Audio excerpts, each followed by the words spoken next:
I hope everybody's having a great day and getting ready for the new semester. We have a new semester starting already next week, so I'm glad to get one more webinar in before the semester officially starts.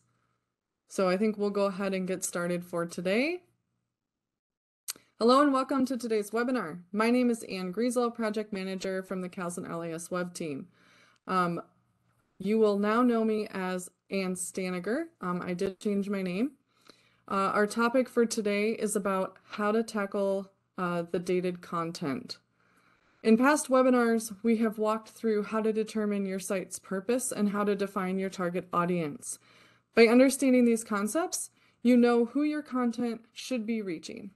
Now we're going to go through some steps that are going to aid with updating that content so that it actually matches the purpose of your website. Although we're not quite in the spring cleaning season yet, we're approaching fall, and it's about that time to organize our closets for winter. I'm sure that you are all familiar with the 3 bins approach. One for items that you're keeping, items that you're giving, and items that you are deleting or pitching, tossing, turning into paint rags, etc. Similar to clothes in a closet, we can tidy up pages on our website. For each bin, we will provide an example of a goal and some questions to help determine if your content is reaching that goal. The outcome of your decision to keep content should be so that your primary audience can get the content that they need quickly. In our last webinar, we reviewed how to create personas in order to gain a better understanding of your audiences. There is a worksheet available for download on our Calzone LAS Web Team site that can help you create these personas. Take a look at our resources page under our web support tab. Let's dive in to keep a little bit more.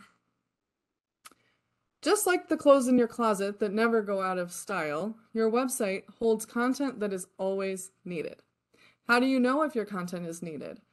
One way to know is to ask yourself if your audience needs it. Is this content something required to reach your goal, your site goal? Is it something that will help your audience to get questions answered quickly?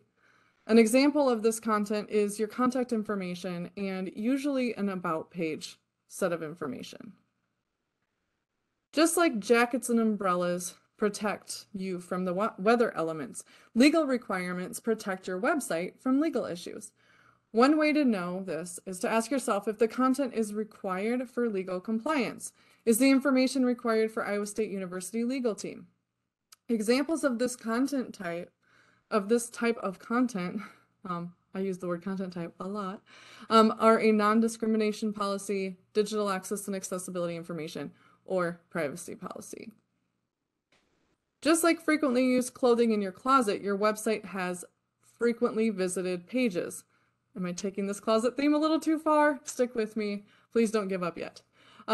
So this frequently visited content can be found by looking at your analytics reports. Check out the latest blog from Hannah that she posted recently on our website. Once you determine the most visited pages, check to see if the content is accurate. There is not much worse than passing on wrong information to your audience. The best thing to do is to spruce it up. Update the page with accurate information, and then find ways to link to other pages that drive your audience goals. If there is a duplicate page with better content, a redirect might be in order. And if that's the case, contact us and we can help you save that Google juice so that your site visits don't get lost. So let's just go over some of these examples on what to do and what kinds of content to keep. Contact information and people profiles you want to keep. Legal and policy requirements you want to keep. Highly visited pages you want to keep. And of course, any content that's directly related to your website goals. Now that we know what content to keep, what content should we give?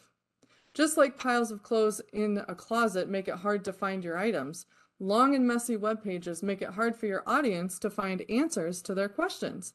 Let's explore how content can be made more clear and purposeful. If piles of clothes in your closet aren't very big, Say they're smaller, they have lots of items that are all mixed up. A little organization may be all that's in order. Same goes for your web pages and pieces of information all jumbled up. Upon reviewing a long page of text, think about how it could be divided into 2 pages. Doing this gives room for images, maybe an extra video that you weren't able to display before, and allows that content to shine.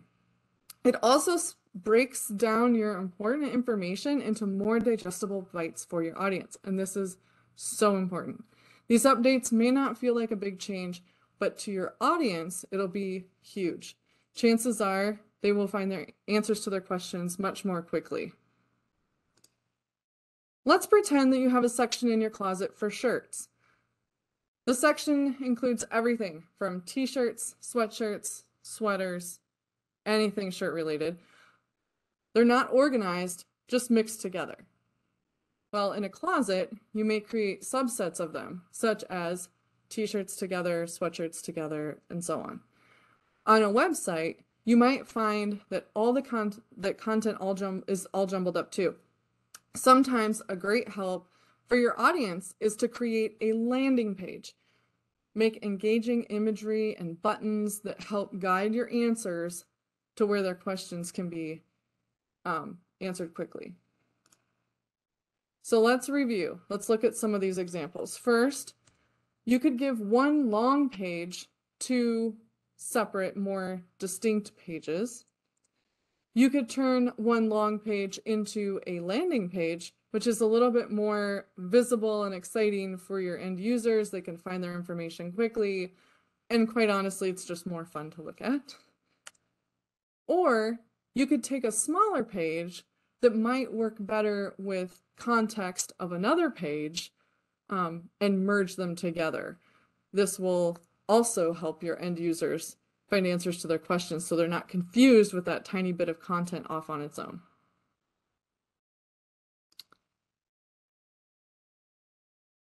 Let's talk about deleting content. So a wardrobe can easily collect items from years past, and they can often get left behind, but still mingled in with your current selection of styles.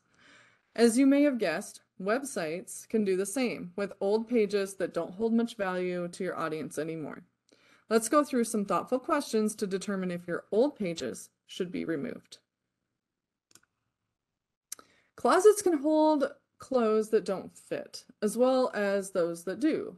A website can hold pages that don't fit, as well as those that do too. Say that 10 times fast. The challenge is that you have to pay for your inventory of those items, and it does actually cost you to keep it. By keeping content that doesn't fit, muddles the message that you're trying to send to your primary audience, because folks visiting your site don't have the institutional knowledge that you do. It is hard for them to sift through it. Search engines get confused too. One sure way to know that information is safe to remove is to ask if your content tells the truth. If it's not true, don't share it with your audience. They will lose trust in your website, and it's possible to lose them forever.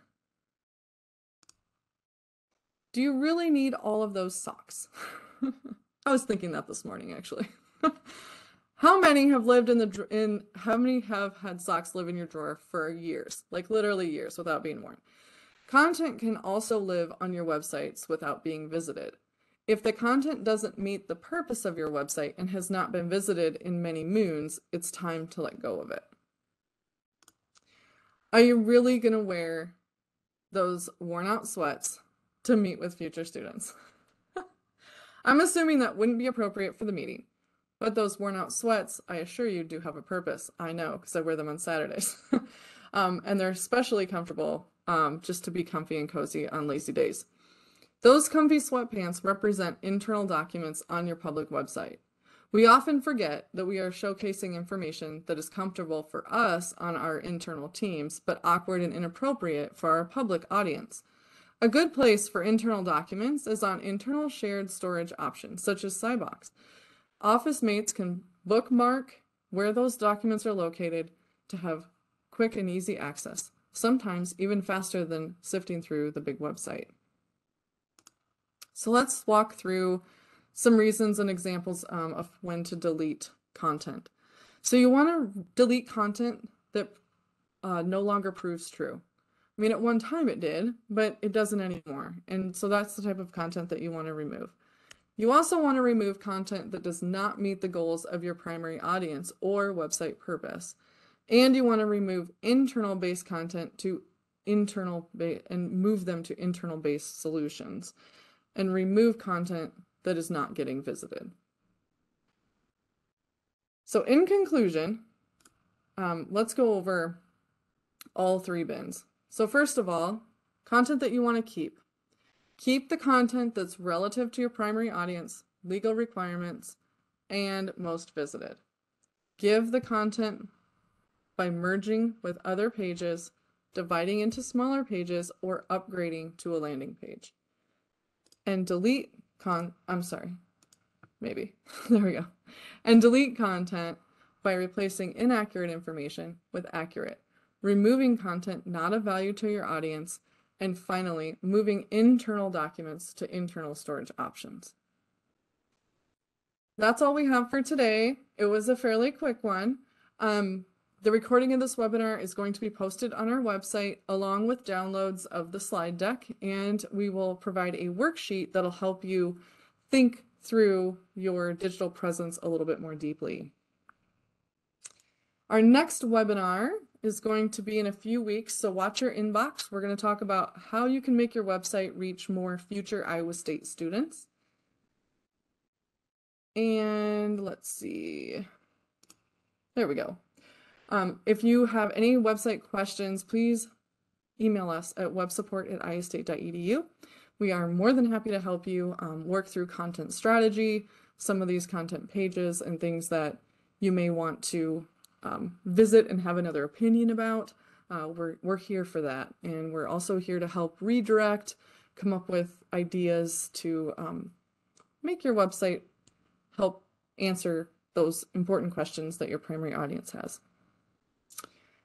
And with that, does anybody have any questions?